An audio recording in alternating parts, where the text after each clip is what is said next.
actualidad, espectáculos, negocios, deportes, todo en TV Radio Miami, la nueva televisión. Agustín Rangugli, un periodista sin libreto.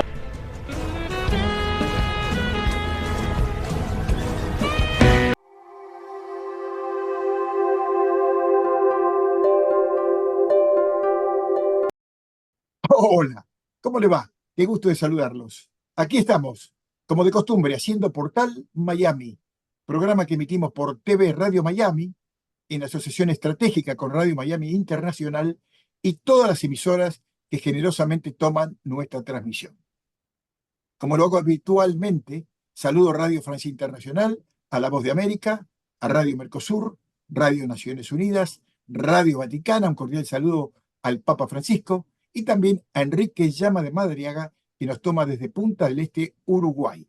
También, por supuesto, a todas las emisoras que generosamente toman nuestra producción desde toda la República Argentina. Así que a todos ellos, mi cordial abrazo y mi agradecimiento. Hoy tenemos un invitado de lujo, de verdad, un invitado de lujo. Voy a presentarles a José Luis Altet. Él es un hombre que vive aquí en Miami, en la zona de Doral, pero nació en Francia con padres españoles. José Luis, bienvenido. ¿Cómo te va? Un gusto de saludarte. Bien, muchas gracias, Agustín. Gusto también verte. Y ¿Tus estar padres, tus padres eran franceses los dos? No, eran españoles, en realidad. Ah, españoles viviendo en Francia. Sí, porque mi padre luchó en el ejército republicano durante la Guerra Civil. Y Ajá. al final de esa guerra, bueno, pasó algún tiempo en las cárceles de Franco. Y por fin, en el año 1949, resolvió ir a Francia y se fue a Barcelona en tren. Y, y bueno, cruzó los Pirineos a pie, fue caminando a pie. Cruzó los Pirineos y se entregó a las autoridades francesas, que luego lo enviaron al centro de Francia con el estatus de refugiado político. O sea que cuando tú te fuiste para Francia, ¿qué edad tenías? No, yo nací en Francia. Yo fui el Ah, tú primer. naciste en Francia, claro, tú naciste en Francia. ¿En qué año fue que tus padres se fueron para allá, aquí? Bueno, mi padre llegó en el 1949 y Ajá. luego mi madre en el 1952. Ella venía con mi hermano mayor y mi hermana, porque después de salir de la cárcel, mi padre, bueno, se tuvo que esconderse en casa de ella porque siempre lo perseguía. Porque Y ellos eran refugiados políticos. sí, refugiado político. Ajá. Mi papá había estado en muchas batallas de la guerra civil, en particular en la batalla de Puente de los Franceses en Madrid, donde eran 1000 en su batallón, de los 1000 quedaron 14 nada más. Interesante, ¿no? Este, bueno, ¿cuánto tiempo estuviste precisamente eh, en ese lugar donde estaban ya reclutados tus padres? Bueno, yo viví allí, y yo viví en Francia hasta los 22 años. Claro, Hasta era, los 22. sí, el lugar donde nací era una ciudad muy pequeña que tenía en la época, llegó a tener 8.500 habitantes, hoy en día tiene 4.500, es decir, hay siempre un éxodo masivo por allá. Y estudié primero en Clermont-Ferrand, estudié matemáticas superiores y especiales, y luego, después de presentar un concurso de admisión, entré en una escuela de ingeniería en Toulouse, la escuela llamada ENSEID, que es una escuela, la Escuela Nacional Superior de Electrónica, Electrotecnia, Informática e Hidráulica de Toulouse, en el sur de Francia. Y de ahí, bueno, en el momento después de 3 años, cuando me gradué, tuve que hacer mi servicio militar y fui reclutado por el Servicio de la Cooperación Nacional, de la Cooperación Técnica, y enviado a Venezuela, a Caracas, para servir como profesor de electrónica en el Instituto Universitario de la región capital. Bueno, ¿Sí? era un problema que tenía Francia para el servicio militar, para profesionales, para ingenieros en particular. Ajá. Ajá. Y Ajá. muy agradable porque tuve la oportunidad de conocer el país y de hacer muchas amistades, y mis alumnos prácticamente tenían mi edad. Yo tenía en la época 23 años y ellos tenían 18, 19 años. ¿Cuándo empezaste a descubrir la literatura, la filosofía? Bueno, empecé primero por la literatura francesa, porque estudié ahí el bachillerato y en ese bachillerato veíamos todos los escritores más importantes de la literatura francesa, desde la Edad Media hasta el siglo XX. Entonces era un programa muy intenso y por mi cuenta también me familiaricé con la literatura española, con Cervantes en particular, con sus novelas ejemplares, con el Don Quijote, con Gustavo Adolfo Bécquer y sus poesías, y me interesó mucho la literatura, pero realmente fue cuando partí de Francia y llegué a Venezuela que me familiaricé con la literatura latinoamericana, en particular con Gabriel García Márquez, porque leí Cien años de soledad primero en francés y luego en español, y también con Jorge Luis Borges, que ¡Wow! cautivó mi atención, y siento por él una admiración muy grande por la manera que tiene de escribir, porque Jorge Luis Borges realmente exploró todas las facetas de la literatura, todos los géneros. Eh, Evidentemente son facetas muy interesantes porque él estudió la filosofía también, se manifestó en diversas formas de escritura y realmente tuvo un aporte inmensamente importante a la literatura. Ujú.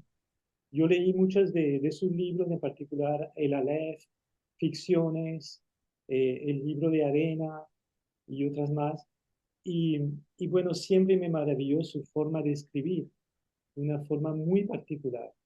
Él también tenía mucho sentido del humor y entre las cosas que escribió se encuentran unas biografías inventadas, es decir, Ujú. de personajes que no existían, pero él les daba cuerpo y alma y son interesantísimas. También escribió algunos cuentos de policíacos, ¿no? Como novelas fleuve noir, como dicen, pero muy cortas. Él nunca quiso escribir novelas muy largas porque pensaba que no valía la pena extenderse en 400 páginas en algo que podía ser en 4 o 5. Vos sabés que pese a todo eso que logró Jorge Luis Borges, Borges consideraba la novela como un género subalterno, Exacto. mediano, ¿eh? Y además, inclusive hasta los despreciaba. Sí, sí, es cierto. Pese a todo, escribió una novela bastante completa, no sé si completa en el sentido de lo que él pensaba, pero sí escribió, este, no sé si una o más novelas. Sí. Pero todo lo que escribió fue realmente muy corto. Él le gustaba ese género, es un género interesantísimo, sobre Ujú, todo en nuestra época en que las personas le dedican muy poco tiempo a la lectura. Quieren algo inmediato, todo el mundo está en su teléfono, en el WhatsApp, en otras cosas, y entonces las personas buscan una comunicación inmediata. ujú, Es un género que Borges realmente inventó. ujú, Eh, Hoy en día son muy corrientes y, y te digo, son escritos que uno puede leer estando en el metro, estando en el autobús, cuando tiene 5 minutos de tiempo y termina la historia y ya uno terminó de leer y de aprender algo. sí. Porque siempre se aprende algo. Hablando de Borges, él era un apasionado traductor y además escribía en inglés, También, sí, sí, sí. escribía en inglés. Y dijo Era, algo, era un cascarrabia, era un cascarrabia. eh, sí, yo lo llevaba del brazo interesante. para guiarlo y él se enojaba cuando yo le apretaba el brazo, pero era porque se ve que yo, no sé, no me acuerdo bien, pero él caminaba despacio y a lo mejor yo caminaba un poco más ligero, tontamente de mi parte, y se me quedaba atrás, yo lo arrastraba. Entonces él se enojaba porque yo le apretaba el brazo y me decía, no me Ah, apretes tanto el brazo. Perdón, perdón, perdón. Pero claro, yo era como que lo arrastraba. sí, Pero un personaje, eh, yo le hablaba de fútbol y él odiaba el fútbol, le hablábamos de política y odiaba a Perón, Este, bueno, todas esas cosas de un Claro, grande, ¿no? Que tiene tantas cosas importantes en la cabeza y de repente tiene una conducta que no todos tenemos capacidad de entender, este, claro, claro. Y porque, entusiasmó también a mucha gente porque recuerdo que dijo que la mejor versión del Quijote era la versión en inglés. claro, porque él hablaba inglés, por supuesto. Y pero al decir eso ya Tendría razones para decirlo, ¿no? lo mejor sí, o digamos, o quería, o ya tenía un sentido del humor muy particular. Por Sí. ejemplo, le preguntaron en una oportunidad que cómo era que nunca le habían dado el premio Nobel. Y él dijo, bueno, el no dar el premio Nobel a Borges es un rito escandinavo. Y yo Sí. soy muy respetuoso de los ritos. Ujú, ujú. Sí, sí. Una figura clave, no solo para la literatura hispana, sino también, sin ninguna duda, Borges quedó en la historia de la literatura universal. Sí, sí, sí. Para mí es el escritor más completo porque, como te digo, exploró todos los géneros. La novela corta, las historias, las biografías inventadas, las historias de policíacas y otras cosas más. Y la poesía también, él también fue un gran poeta. Ujú, Y también fue un precursor en muchas cosas. Por ejemplo, él tiene un texto que se llama La Biblioteca de Babel y habla ahí de una biblioteca que es infinita, que es inmensa, compuesta de unos módulos hexagonales en los ujú, cuales de vez en cuando hay un bibliotecario y ahí están todos los libros, en la biblioteca están todos los libros que se han escrito y que se han podido escribir combinando todas las letras de los diferentes alfabetos. ujú, Eso, eso digamos, es como una mirada hacia el futuro, hacia lo que tenemos hoy con el Internet que tenemos a nuestra disposición una biblioteca inagotable, llena de documentos, llena de escritos, de libros, de poesías, de todos lo que se nos puede ocurrir. Por otra parte, en el Aleph, él menciona un punto del universo desde el cual es posible ver a todo el mundo, un punto de la Tierra o del universo. Y eso es la aldea global que representa también el Internet. Luego también tiene otro escrito en el cual habla de una persona que hereda un disco, pero ese disco tiene una sola cara y por mala suerte se le cae del lado de la cara y no lo puede encontrar de nuevo. Y eso es un poco como el Bitcoin, es algo virtual. Entonces, son cosas que llaman la atención.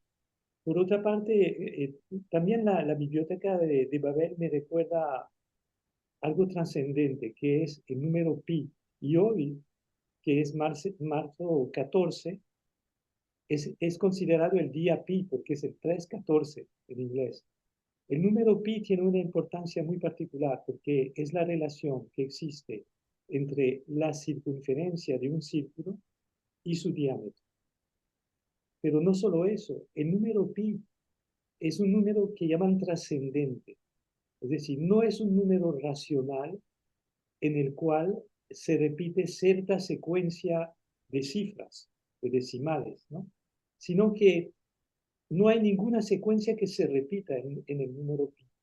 Sin embargo, en el número pi podemos encontrar tu fecha de nacimiento, la mía, la de tu vecina, la de cualquier persona, se encuentra en el número pi. Y se encuentra también en tu número de documento de identificación argentino, tu licencia de manejar de aquí de los Estados Unidos. Todo eso se encuentra en el número pi.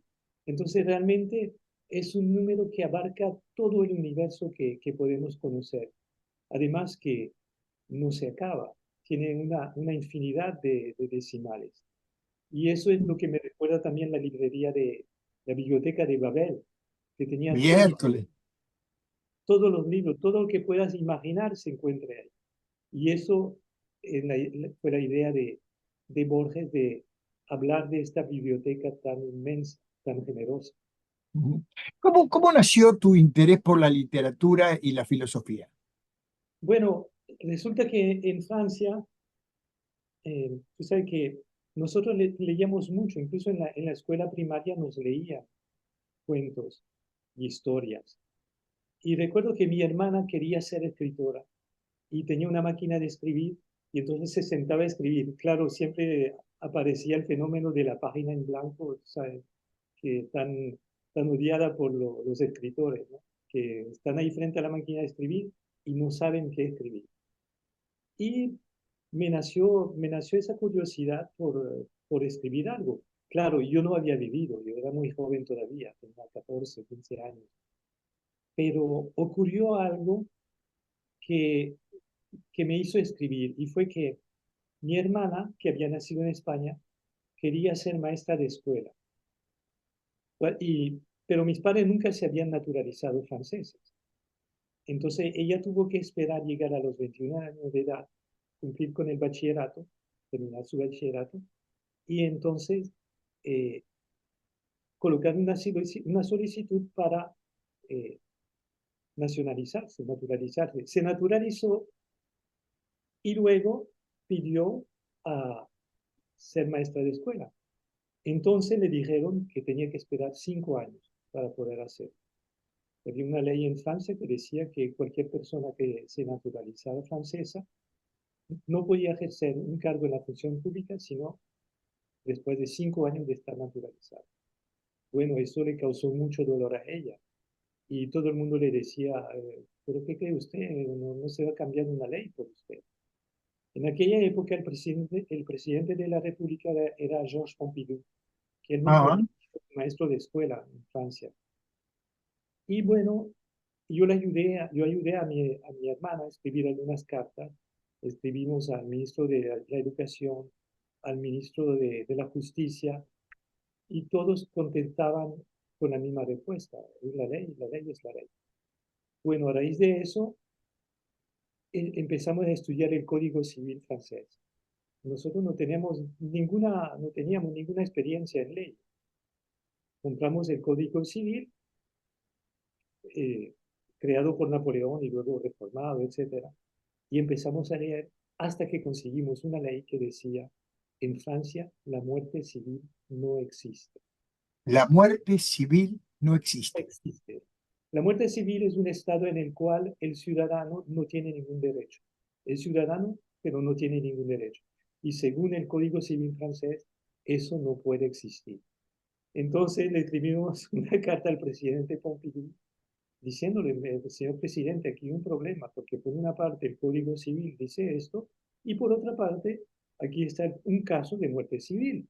Entonces, o bien hay que cambiar el Código Civil y eventualmente la Constitución francesa, o conseguirle una derogación a esta persona, que es un caso de muerte civil. Bueno, la respuesta no se hizo esperar. El presidente le otorgó una derogación a mi Ujú. hermana, una derogación que fue firmada por el propio primer ministro de la República, que era Jacques Chaban-Delmas. Ajá. Y aquí, ¿Años? ¿Años? ¿Qué sí, año? en el año, bueno, ella tenía 21 años, en el año 70 sería. Yo tenía 15 o 16 años, sí, en el año 70. Ujú, ujú.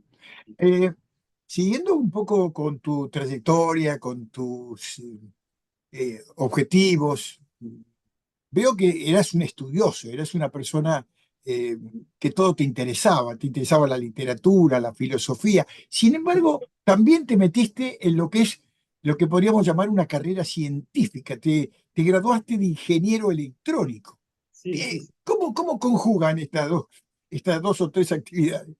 Bueno, fue algo cómico porque yo cuando era pequeño, en la primaria me costaba mucho trabajo entender lo que era la división, cómo dividir. Ujú. Sumar, restar, multiplicar, pero dividir, no me entraba. Y bueno, admití que había que hacerlo como le decían. Y por otra parte, nadie en mi familia me podía ayudar, porque yo tenía 6 años, mis padres no hablan prácticamente francés, y habían estudiado muy poco, y mi hermano y mi hermana mayor tenían muchos problemas también aprendiendo el francés y estudiando. Entonces, a raíz de eso me di cuenta que yo solo podía contar conmigo mismo, y me esforcé mucho en aprender la aritmética, en aprender el francés, todas las reglas de gramática. Digamos, es algo que me marcó muchísimo porque la gramática francesa es bastante complicada. Tenemos muchos verbos irregulares, muchas formas de decir las cosas, muchos tiempos gramaticales, muchos acentos que se usan en las palabras. Yaimara es productora en RRP. Por supuesto. Y entonces, cuando estudié en primaria, me interesé por todo eso. Y cuando llegué al bachillerato, se abrieron nuevas posibilidades con las matemáticas, con los idiomas. Ahí aprendí inglés y alemán. Y la física, la química, las matemáticas y la filosofía y el idioma francés, por supuesto. Entonces yo me interesaba en todos esos temas y sacaba las mejores notas en la promoción donde estaba, ¿no? Sentía mucho agrado con la filosofía porque, digamos, me gusta pensar y la filosofía indudablemente pone a pensar a las personas, y la literatura, que tiene para mí cierto atractivo, muy gran atractivo. Entonces, cuando llegó la hora de escoger, resulta que en Francia, en las carreras literarias, había muy poco trabajo. Si uno no iba a ser profesor, no tenía futuro. Era muy difícil conseguir trabajo.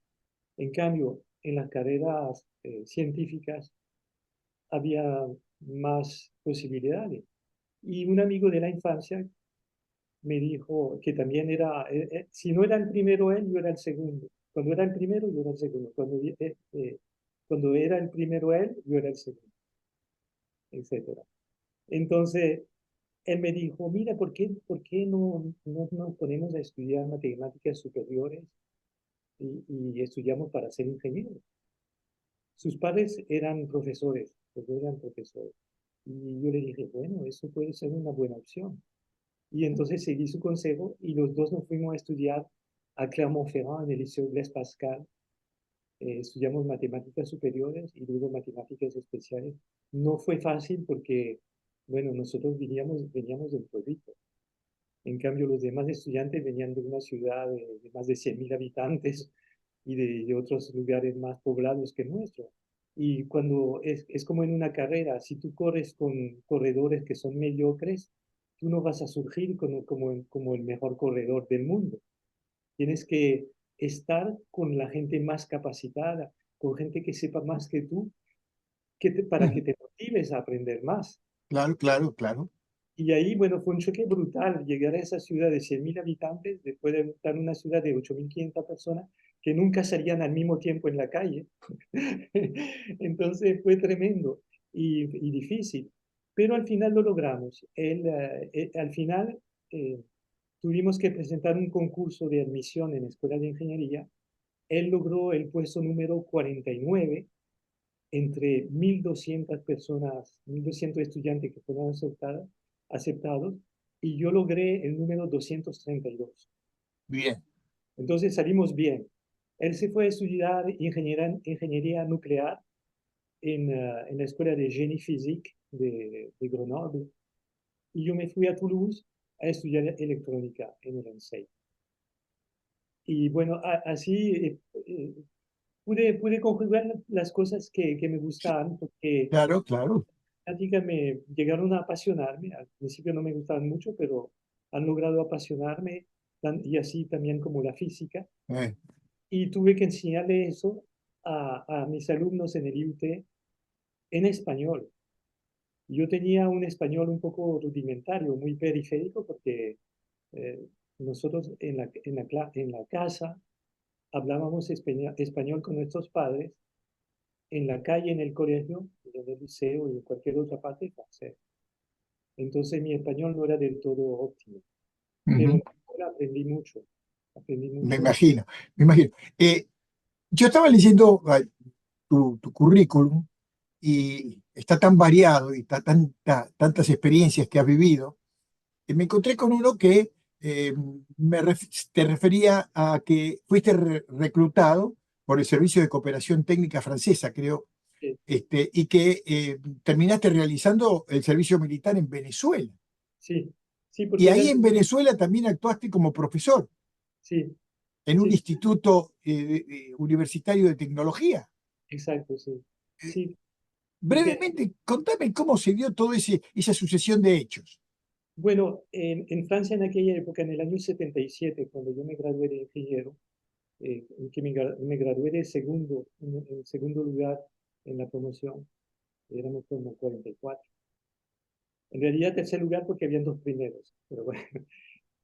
En aquella época el servicio militar era obligatorio y se podía escoger entre hacerlo en el ejército eh, o si uno tenía calificaciones en la cooperación técnica o en la ayuda técnica para departamentos de ultramar.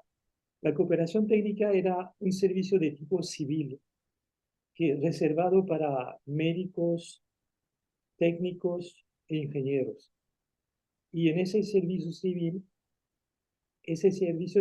era un poco como una herramienta de marketing de Francia Ajá. para propagar la cultura francesa en otros lugares, en otros países.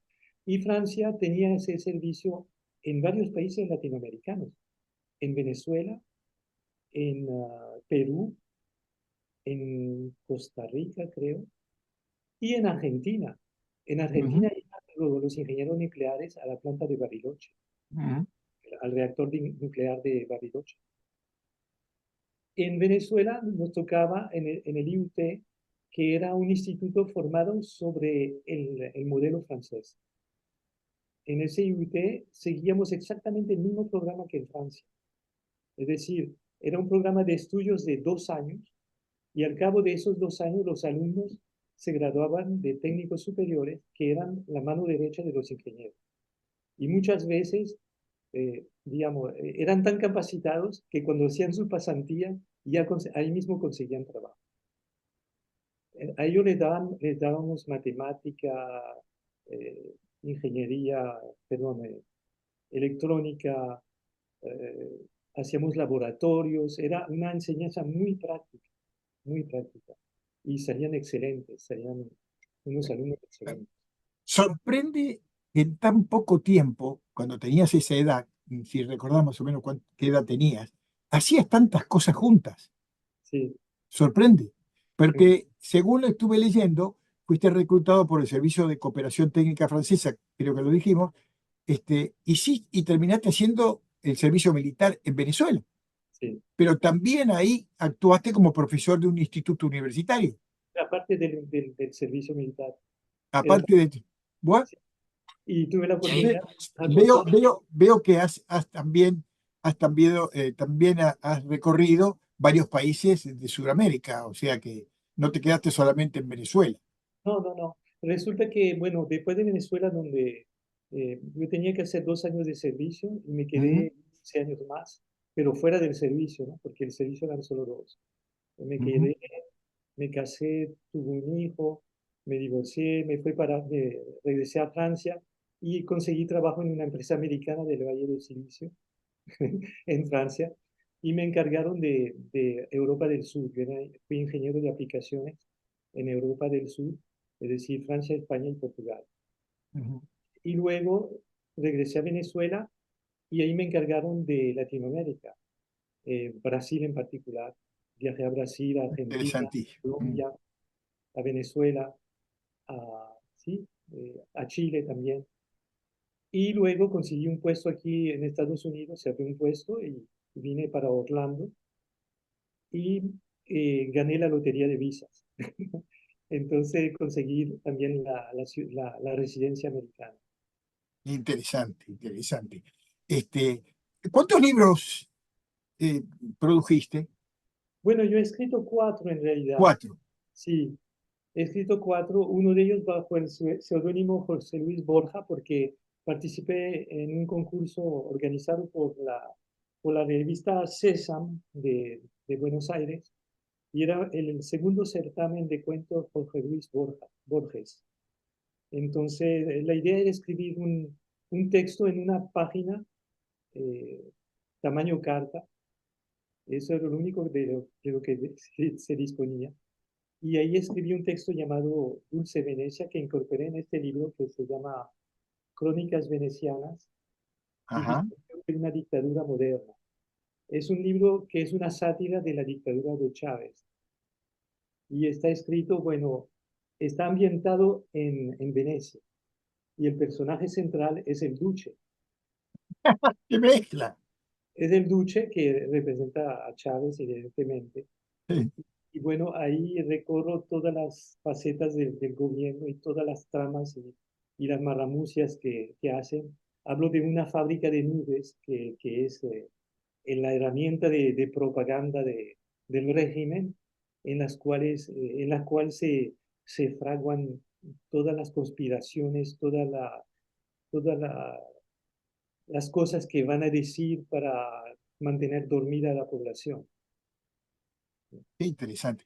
Qué carrerón que te mandaste, ¿eh? La verdad que has recorrido el mundo, hiciste de todo. ¿Qué te resta por hacer? ¿Cómo? ¿Qué te resta por hacer? Bueno, ahorita estoy, bueno, desde hace algunos años estoy aprendiendo a tocar violín. Porque Claro, como no tenías nada que hacer. nada que hacer. No, pero sí, pero mire, he tenido mucha suerte aquí en Estados Unidos.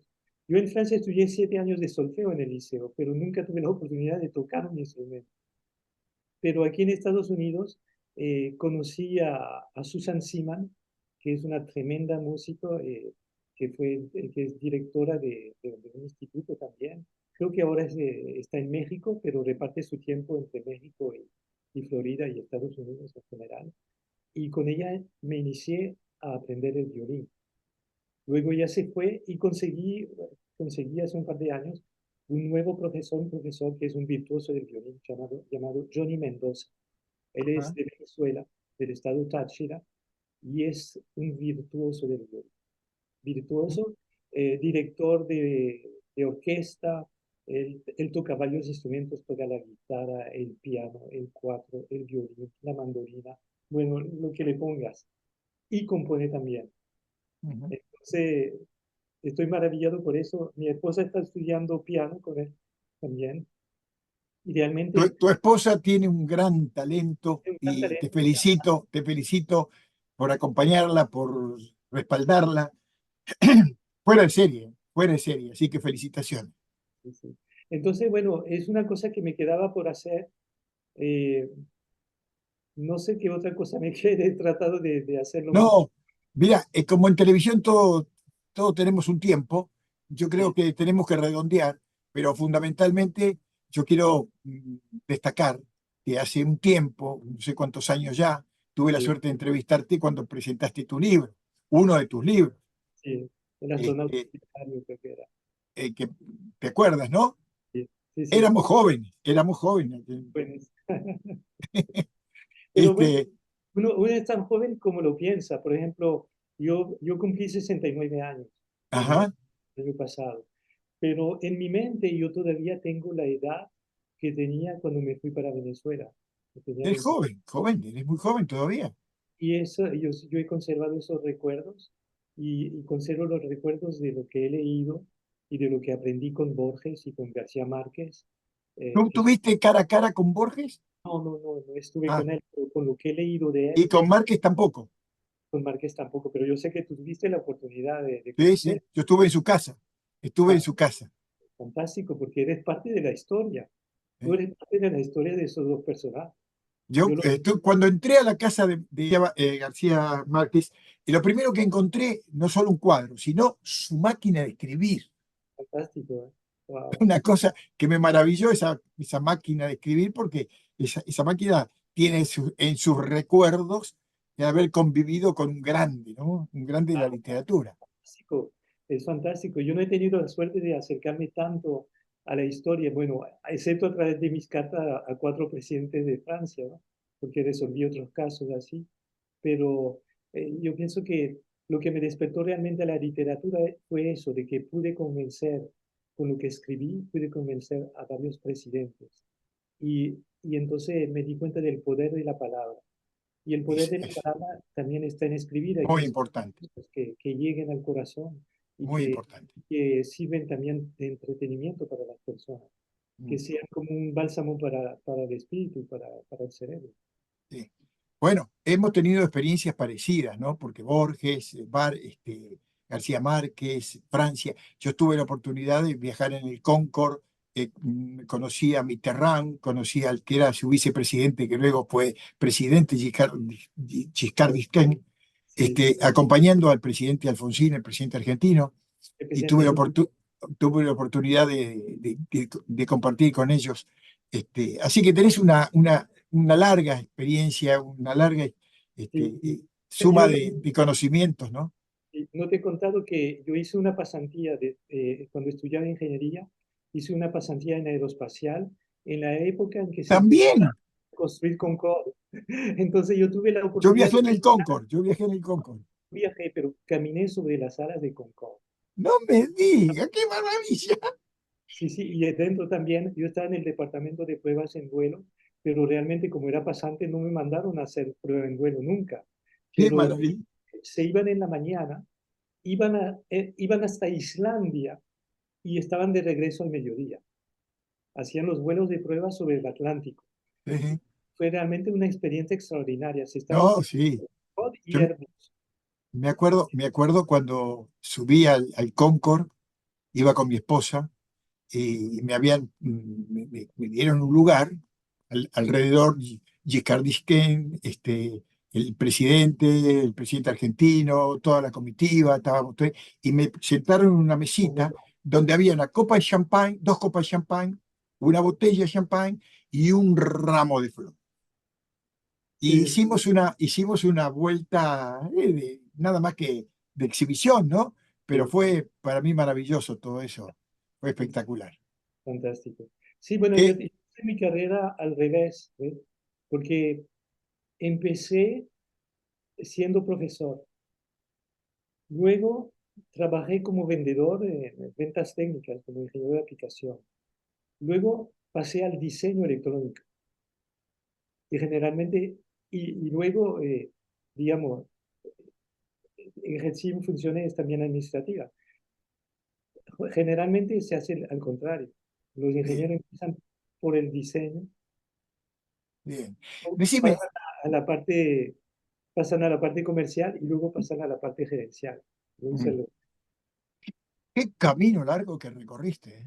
Qué camino largo. Y todo exitoso, sí, sí, sí, todo exitoso, porque lograste todos tus objetivos. sí. Eh, Mira, tenemos un minuto más. ¿Cuál es tu futuro a partir de hoy? ¿Cuál es mi futuro a partir de hoy? Bueno, editar muchos libros, porque ya tengo varios clientes que me piden editar libros, organizar eventos de bautizo de libros, participar en la feria del libro, esos son objetivos a corto plazo. Viajar, viajar a España para conocer más de lo que es la patria de mis ancestros.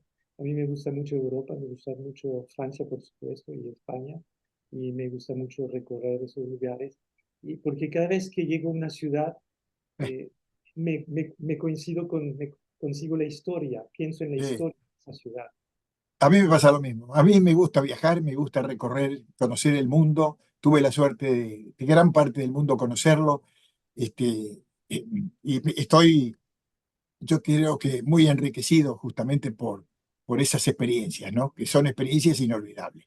José Luis, Exactamente, se nos fue el tiempo, pero esto no puede quedar aquí. Seguramente habrá una segunda parte de porque hay acuerdo. mucho para hablar.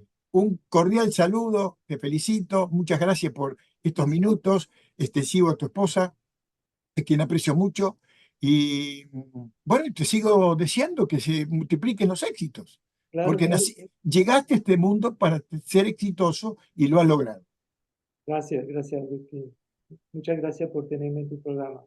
Y Un bueno, placer para mí. Un gran abrazo, José Luis. paso. Hasta luego. Nosotros, créame, me lleno de emoción cuando me pasan estas cosas, ¿no? Encontrar un interlocutor con el cual desarrollar tantos temas y conocer cuánta riqueza tiene un ser humano que recorrió el mundo, que conoció a las personalidades, donde tuvo distintas actividades, tanto prácticas como literarias, y estar aquí en Miami con esta sencillez que tiene José Luis, que sigue triunfando. Es realmente una maravilla, para mí. Hacemos la pausa y venimos enseguida.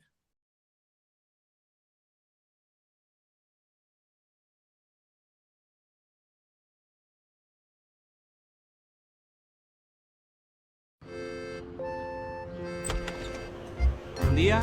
Buen día. Buen día. Hola, buen día, chicos. Buenos días. Buen día. Buen día, Susi. Buen día, Susi.